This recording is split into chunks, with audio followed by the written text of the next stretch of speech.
Alrighty, G.I. Joe Real American Hero Compendium Volume 1. This is a big one. Look how insanely thick this is. This is crazy. For comparison, for comparison, this is what a normal compendium looks like. This is the Spawn Volume 1 compendium. Like, it's like 3 times bigger. It's crazy. Insane. And they're both 50 issues, which is crazy. Obviously, the reason why the pages are so much thicker is because it's newsprint, which I'm glad they did, you know, just to match the whole vibe of that it came out in the 80s and whatever. So how did I get into G.I. Joe? I don't know, I just kind of wanted to get into G.I. Joe. Something I gravitate towards is when creators are on a book for a very, very, very long time.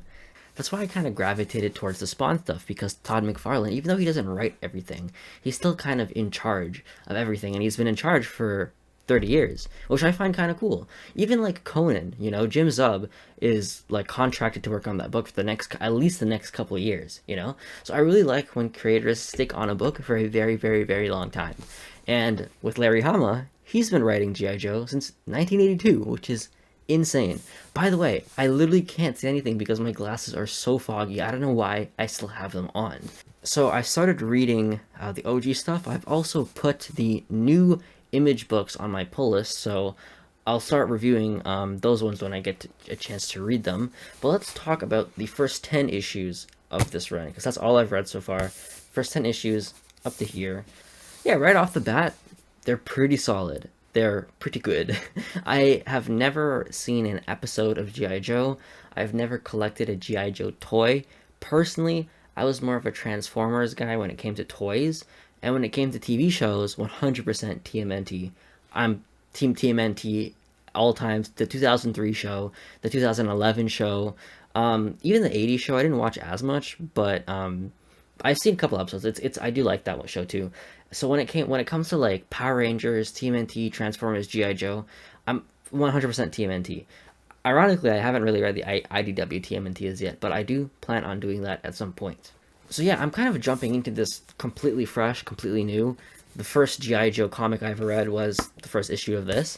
And this so far, in the first 10 issues, I do enjoy what they're doing. If I have to say, the issues here are very kind of episodic. It's like a TV show. They're all standalone. The majority of the issues are just like one story. They're in a situation, they're in a predicament, and they overcome it by the end of the issue. And it's a nice change of pace where, you know, a lot of stories, there's like 4 or 6 issue arcs. With these, it's just a pretty much one isolated story, and I admire that about them. Kind of like TMNT, where Shredder is the bad guy and the Foot Clan are kind of his henchmen. So like the majority of the episodes is the TMNT fighting Shredder. The majority of these pretty much is all the G.I. Joes fighting Cobra. And then there's the Cobra Commander, and then there's the Baroness, and then he has his henchmen. So it's pretty much the same similarity, where it's like one team fighting another team over and over and over. Every single issue is Cobra up to no good, up to some scheme. They're doing something bad, and G.I. Joes have to stop him. So hopefully later in the series, it's not just Cobra and G.I.'s back and forth, back and forth, back and forth for like 300 issues, because I can imagine that's going to get kind of exhausting. So I'd like to see them switched up a bit. One issue that was kind of a standout is the issue where they kind of have to team up with the Russians, because at first the Russians are their adversaries, and then they realize, oh wait, Cobras are the real bad guys, so the Americans and the Russians team up to fight Cobra, which I thought was really nice.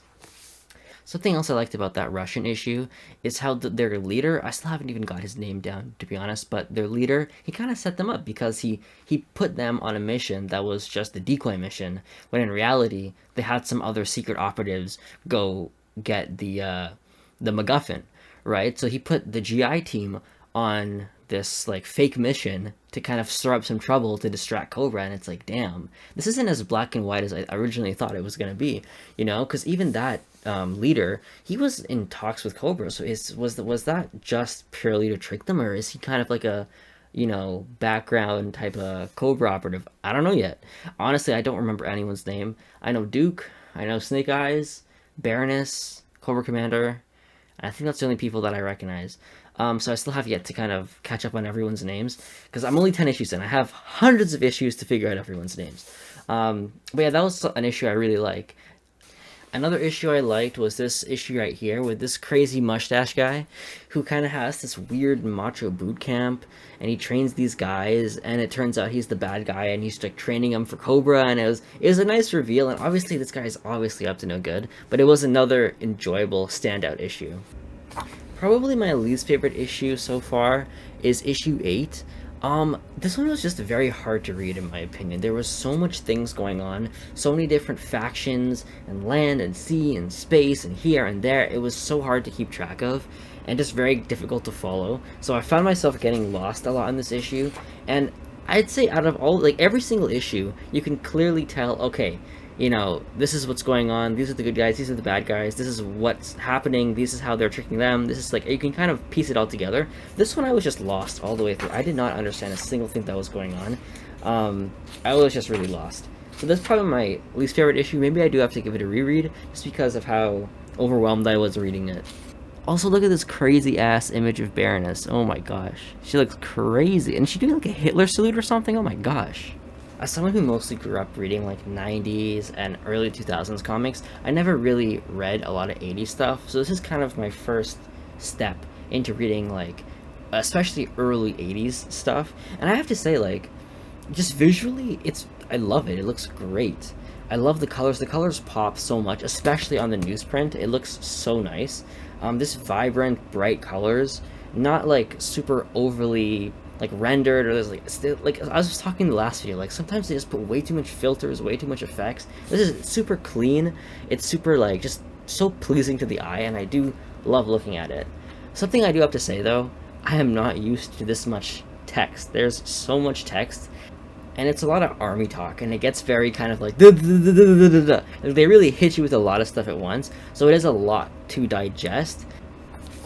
Yeah, overall, very satisfied with getting this. I do look forward to reading the other 40 issues. I'm going to start putting out reviews for the new Image G.I. Joe run, and yeah, I'd give this so far, the first 10 issues, like a solid 8.5 out of 10.